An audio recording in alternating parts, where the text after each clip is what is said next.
तो हम आज कंप्लीट करेंगे। स्क्रीन विजिबल है सबको?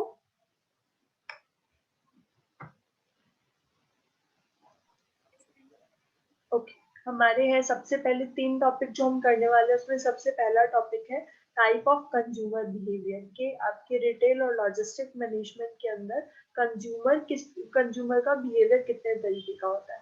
4 तरीके का कंज्यूमर बिहेवियर होता है। ये फ्लो चार्ट आपको याद करके जाना, जब भी आप जाओगे एग्जाम में तो ये फ्लो चार्ट आपको याद होना चाहिए, जिसके अंदर ऊपर वाली साइड जो हमारे मेजरमेंट पार्ट्स गिवन है, जिसमें हाई इन्वॉल्वमेंट है, लो इन्वॉल्वमेंट है, और नीचे वाली साइड जो गिवन है आपको मेजरमेंट्स, एक है सिग्निफिकेंट डिफरेंस बिटवीन ब्रांड्स के ब्रांड्स का डिफरेंस चेक करने वाले, दूसरा जिनमें सिर्फ कुछ बहुत कम ब्रांड्स होते हैं। ठीक है, 4 टाइप ऑफ कंज्यूमर्स हैं। पहला है complex buying behaviour. Complex buying behaviour कहाँ पर आता है? जहाँ पे हाई इन्वॉल्वमेंट है डिसीजन के अंदर, और दूसरा बहुत सारे डिफरेंट ब्रांड्स हैं। अब यहाँ पे वैरायटी सीकिंग बाइंग बिहेवियर है, इनको मैं अच्छे से मीनिंग समझा के कराऊंगी, एक बार आप चार्ट पढ़ना समझ लीजिए। जो हमारा वैरायटी सीकिंग बाइंग बिहेवियर है, इसमें इन्वॉल्वमेंट लो होती है, बट जो ब्रांड्स हैं वो बहुत सारे होते हैं। ठीक है, हमारा है डायनोसेंस रिड्यूसिंग बाइंग बिहेवियर। इसमें ब्रांड्स बहुत कम होते हैं, बट कंज्यूमर की इन्वॉल्वमेंट बहुत ज्यादा होती है। Then we have habitual buying behavior. Habitual buying behavior में इन्वॉल्वमेंट भी कम होती है और ब्रांड्स भी बहुत कम होते हैं। ठीक है, अब इनको प्रॉपरली स्टडी करते हैं। 4 टाइप ऑफ बाइंग बिहेवियर है हमारे: complex, dissonance reducing, habitual and variety seeking. सबसे पहला आता है कॉम्प्लेक्स बाइंग बिहेवियर, जिनका बाइंग बिहेवियर बहुत ज्यादा कॉम्प्लेक्स होता है। डिसीजन लेते टाइम बहुत ज्यादा सोचते हैं ऐसे कंज्यूमर्स, और दूसरा इनके पास वैरायटी बहुत ज्यादा होती है जिस भी प्रोडक्ट को ये परचेज करने जा रहे हैं। ठीक है, इसके अंदर जो प्रोडक्ट्स आते हैं वो हाई एक्सपेंसिव प्रोडक्ट्स आते हैं। ठीक है, फॉर एग्जाम्पल कि एक पर्सन को फर्स्ट टाइम लाइफ में कार खरीदनी है, ठीक है, तो उसके लिए बहुत बड़ा डिसीजन होगा, क्योंकि वो फर्स्ट टाइम अपनी जिंदगी में कार खरीदने जा रहा है। कार एक्सपेंसिव होती है, उसे खरीदने के लिए उस कंज्यूमर को बहुत ज्यादा सोचना पड़ेगा कि उसे किस ब्रांड की कार लेनी है और कितनी रेंज तक की लेनी है। थर्डली, उसके पास वैरायटी बहुत ज्यादा होगी, क्योंकि अगर हम लोग कार की बात करें तो कार की बहुत सारी कंपनीज है। ठीक है, तो हमारा सबसे पहला टाइप था कॉम्प्लेक्स बाइंग बिहेवियर, जिसमें इन्वॉल्वमेंट बहुत ज्यादा होती है और जो हमारे ब्रांड्स हैं वो भी बहुत ज्यादा होते हैं। ये समझ में आया सबको, फर्स्ट वाला complex buying behaviour?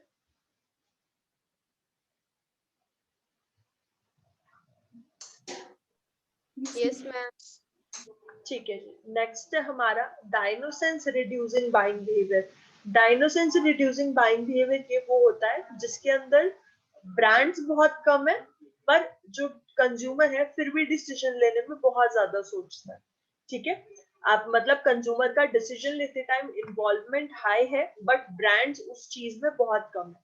For example, यहाँ पर हमें दिया हुआ है new collapsible table. Collapsible table वो होती है जिसको आप फोल्ड करके एक साइड में भी रख सकते हो, और जब जरूरत पड़ती है तो आप उसको ओपन करके एज अ टेबल भी यूज कर सकते हो। ठीक है, तो इस तरीके की जो कोलैप्सिबल टेबल्स होती है ये बहुत कम है। ठीक है, इसमें बहुत सारी कंपनीज नहीं है, बहुत कम कंपनीज, कोई 1 से 2 ब्रांड होगा।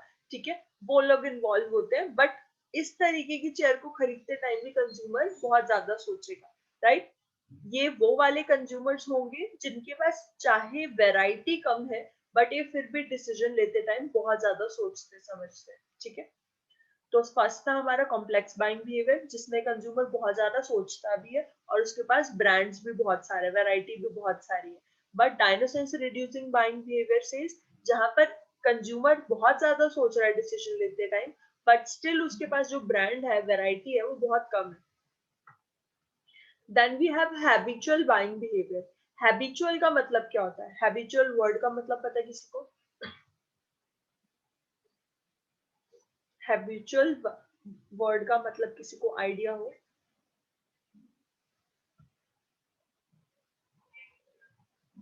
पूजा या प्रतिभा, दोनों में से कोई भी बताना चाहता हो, what is habitual?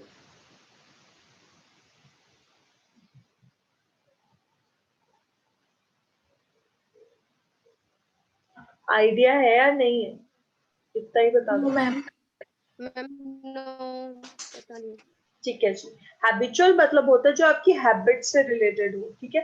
Habitual buying behaviour वो होगा जिसमें आपको बहुत ज्यादा हैबिट पड़ चुकी है एक पर्टिकुलर प्रोडक्ट को यूज करने की, ठीक है।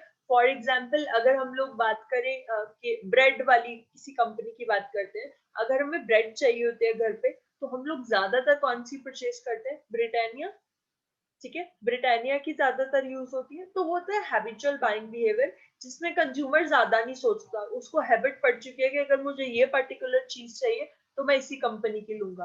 ना ज्यादा उसके अंदर ब्रांड्स बहुत सारे हैं, बट स्टिल जो कंज्यूमर है वो हैबिचुअल हो चुका है, वो सिर्फ एक ही ब्रांड को यूज करके खुश है, ठीक है।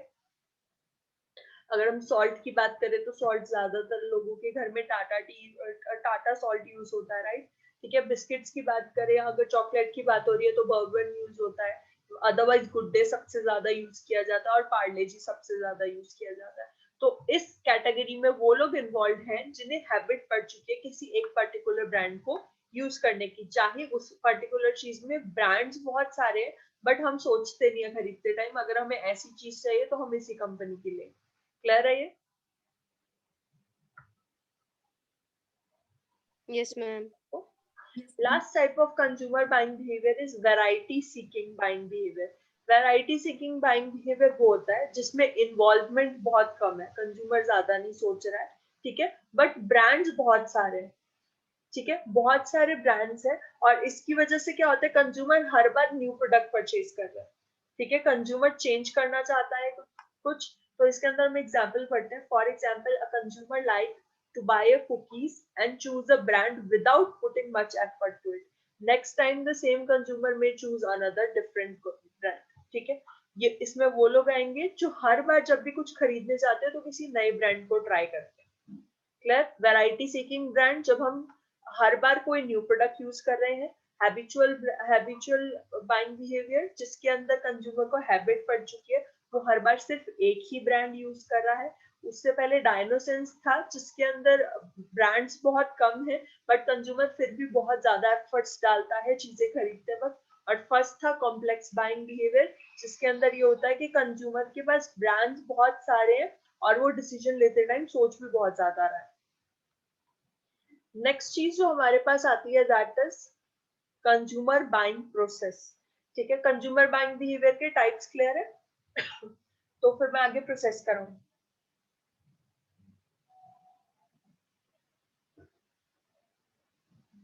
अगर सबको बाइंग बिहेवियर्स क्लियर है तो मैं सबको प्रोसेस कराऊं। Yes ma'am. ठीक है जी। We have consumer buying process के एक कंज्यूमर खरीदते वक्त किस तरीके का प्रोसेस यूज करता है। तो इसके अंदर पर्टिकुलर 5 से 6 5 प्रोसेस बनाए गए हैं, 5 स्टेप्स, जिसमें फर्स्ट होता है नीड रिकॉग्नाइजेशन। नीड रिकॉग्नाइजेशन के अंदर आप सबसे पहले अपनी जरूरतें देखते हैं कि आपको किस चीज की जरूरत है। Second is comparing retailers, then आप चेक करते हो कि अगर आपको इस पर्टिकुलर चीज की जरूरत है तो आप ये वाली पर्टिकुलर प्रोडक्ट जो है वो कितने रिटेलर सेल कर रहे हैं।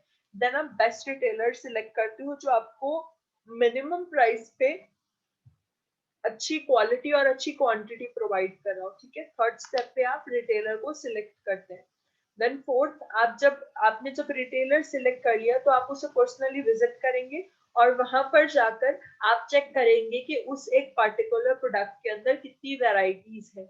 उन वेराइटीज को देखने के बाद फिफ्थ स्टेप आपका होता है परचेज डिसीजन। अब फाइनली आप परचेज डिसीजन ले लेते हैं कि मुझे इस पर्टिकुलर रिटेलर से ये पर्टिकुलर प्रोडक्ट का यही वाला पर्टिकुलर जो ब्रांड है या फिर जो पर्टिकुलर मेरे सामने जो वैरायटी पड़ी है, मुझे यही वाला परचेज करना है, ठीक है। अब इनको डीपली स्टडी करते हैं। फर्स्ट होता है नीड रिकॉग्नाइजेशन। आप सबसे पहले कुछ भी खरीदते कब है? जब आपको उस चीज की जरूरत महसूस होती है। तो फर्स्ट स्टेप में आपको हमेशा जरूरत महसूस होगी किसी भी चीज की, उससे आप इंस्पायर होने के बाद फाइनली कुछ खरीदने के बारे में सोचते हैं।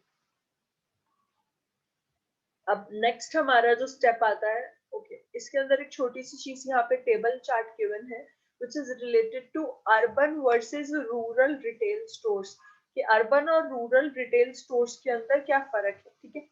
जो इसके अंदर थोड़ा व्हाइट के अंदर है दैट इज रूरल स्टोर्स, और जो थोड़ा ब्लैकिश शेड में आ रहा है that is urban stores.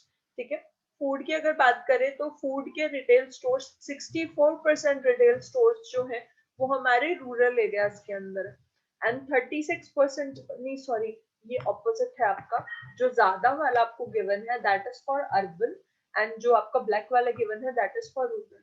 Food के जो 64% रिटेल स्टोर्स है वो आपके अर्बन एरियाज के अंदर है, शहरों के अंदर है, and 36% of retail stores are in village areas या फिर rural areas. Clothing and footwear की बात करें तो 61% जो है आपके clothing and footwear retail stores है that are in urban areas, and 39% of retail stores clothing and footwear के जो है वो रूरल एरियाज के अंदर है। मिसलिनियस कंज्यूमर गुड्स की बात की जाए तो 57% जो है वो हमारे अर्बन एरियाज में है और 43% are in rural areas. Durables जो भी हमारे होते हैं, ड्यूरेबल्स 50-50 है, 50% अर्बन एरियाज में और 50% रूरल एरियाज में। कंज्यूमर सर्विसेज की बात की जाए तो अर्बन एरियाज के अंदर 44% रिटेल स्टोर्स हैं कंज्यूमर सर्विसेज से रिलेटेड, बट रूरल एरियाज में इसका जो नंबर है वो बढ़ जाता है, 56% है। एंटरटेनमेंट की बात की जाए तो उसमें 33% is in rural sorry urban areas and 67% is in rural areas. ये एक पर्टिकुलर चार्ट था, आप लोग इसके वैल्यूज चाहो तो यूज कर सकते हो आपके एग्जाम के अंदर अगर आपको इस तरीके का कोई क्वेश्चन आता है, क्योंकि इससे आपके फिर मार्क्स बूस्ट अप होते हैं। हमने फर्स्ट स्टेप पढ़ा था दैट वाज नीड रिकॉग्नाइजेशन, आप सबसे पहले नीड रिकॉग्नाइज करते हो, secondly search and evaluate, then आप शॉर्टलिस्ट करोगे कि आपके आसपास कितने रिटेलर्स हैं जो उस एक पर्टिकुलर प्रोडक्ट में डील कर रहे हैं। फॉर एग्जांपल मेरे को क्लोथ्स खरीदने हैं, ठीक है, मेरे को क्लोथिंग चाहिए फॉर किसी मैरिज पर्पस के लिए, मेरे को क्लोथ्स चाहिए, ठीक है, तो मैं सबसे पहले चेक करूंगी कि बेस्ट उस चीज का स्टफ जो है वो मेरे आसपास कितने रिटेलर्स बेस्ट स्टफ प्रोवाइड कर रहे हैं। मैंने सर्च किया, सेकंड स्टेप के अंदर मैं आसपास सर्च करूंगी कि 2 से 3 ऐसे रिटेलर्स हैं जो उस पर्टिकुलर स्टफ के अंदर डील कर रहे हैं, ठीक है।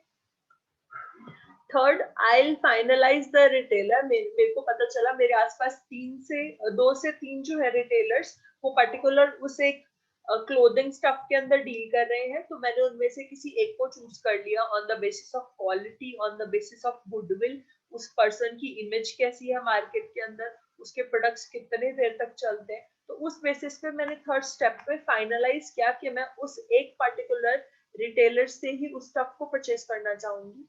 फोर्थ के अंदर आई पर्सनली विजिट हिम, ठीक है, मैं उसका स्टोर विजिट करूंगी रिटेलर का, और वहां पर जितनी वैरायटी आइटम्स होंगी उनको चेकआउट करूंगी, और उनमें से जो बेस्ट होगा फिफ्थ स्टेप के अंदर मैं उसे परचेज करने का डिसीजन ले लूंगी, ठीक है।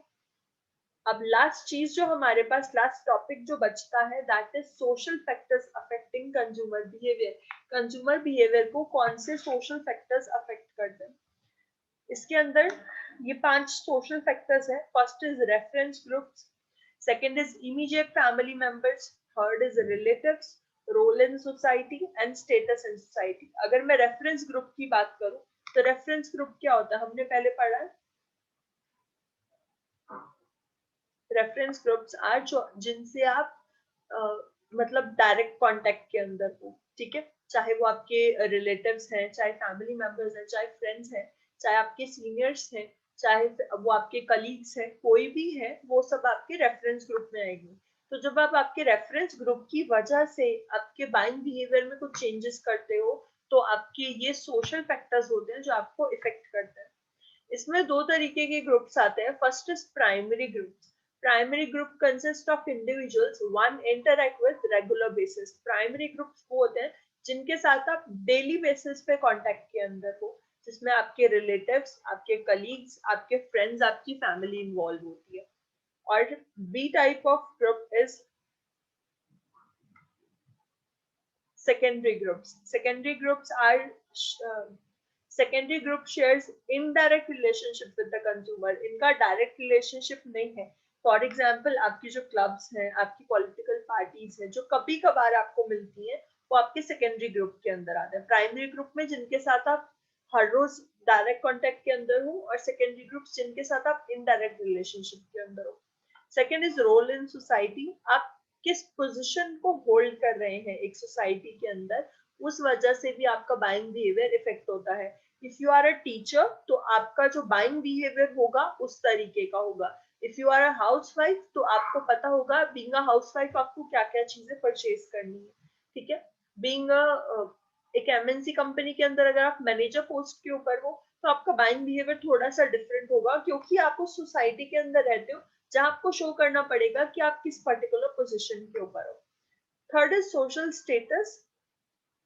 सोशल स्टेटस इंक्लूड्स आपकी इनकम की वजह से, आप हाई इनकम ग्रुप से आते हो, मिडिल इनकम ग्रुप से आते हो या लो इनकम ग्रुप से आते हो, तो उस वजह से भी आपका बाइंग बिहेवियर इफेक्ट होता है, ठीक है। आपका आज इसका यूनिट 1 जो है वो कंप्लीट हो चुका है। किसी को इसकी यूनिट 1 में कोई भी डाउट हो तो मेरे से पूछ लेना, आज मैं इसके शेयर कर दूंगा।